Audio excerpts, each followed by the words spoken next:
थी और किस तरह का यहाँ पे कौन अधिकारी आए थे? यहाँ पे ईडी के लोग आए थे मेरे घर पे। मेरे खिलाफ कोई ने सर्च वारंट था। जबरदस्ती ये लोग मेरे घर में घुस करके मेरे घर की तलाशी लिए, जो बेबुनियाद था, जिससे मेरा कोई लेना देना नहीं था। अजीत पांडे का मेरे घर में कोई मतलब नहीं है।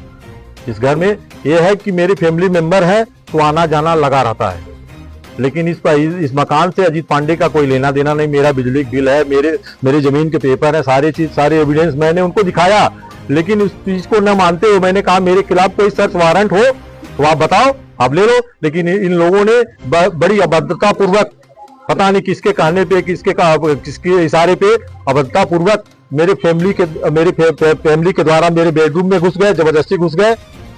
उसके बाद मैंने इनसे हाथ टाक किया, सब कुछ किया, लेकिन लोग नहीं माने। मेरे रिश्तेदार भी आए हुए हैं, कई तरीके का सब लोग आए हुए हैं, रिश्तेदार, भाई बंधु सब लोग आए हुए हैं। सारे लोग इस सदमे में हो गए हैं कि आखिर में दीपक पांडे के घर की तलाशी क्यों ली जा रही है।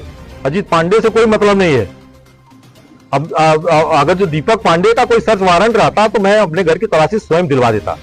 क्या ईडी के अधिकारियों को कोई सबूत आपके घर से मिला है? कुछ नहीं मिला, मेरे घर से कुछ सबूत नहीं मिला। कितने घंटे आप परेशान हुए? मुझे इन्होंने 5 बजे सुबह से लेकर के अभी 6:30 बजे तक, 6:25 तक इन लोगों ने मुझे परेशान किया। परिवार के सदस्यों के साथ ईडी अधिकारियों का किस तरह का व्यवहार, दुर्व्यवहार था। व्यवहार उनका आचरण ठीक नहीं था। वो गलत तरीके से मेरे घर में घुसे और इन लोगों का बिहेवियर ठीक नहीं था। अजीत पांडे जी को ईडी अपने साथ ले गई है, कुछ आप लोगों से ईडी ने कुछ कहा है, कुछ आपसे कहीं बुलाई है या फिर कुछ कहा है?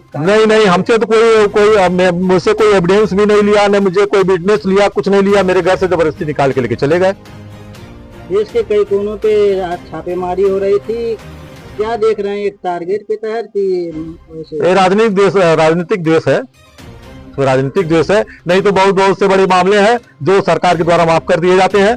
हमारा आर्बिट्रेशन दाखिल है, इनका अजीत पांडे का आर्बिट्रेशन दाखिल है। अभी मामला कोर्ट में चल रहा है, लेकिन देश भावना बस प्रताड़ित किया जा रहा है। लेकिन उसमें मैं कहीं से किसी प्रकार का मेरा लेना देना नहीं है। मुझे आज जबरदस्ती जो है मुझे इस तरीके से मुझे नीचा दिखाने का ईडी के द्वारा किया गया, जो मैं इसकी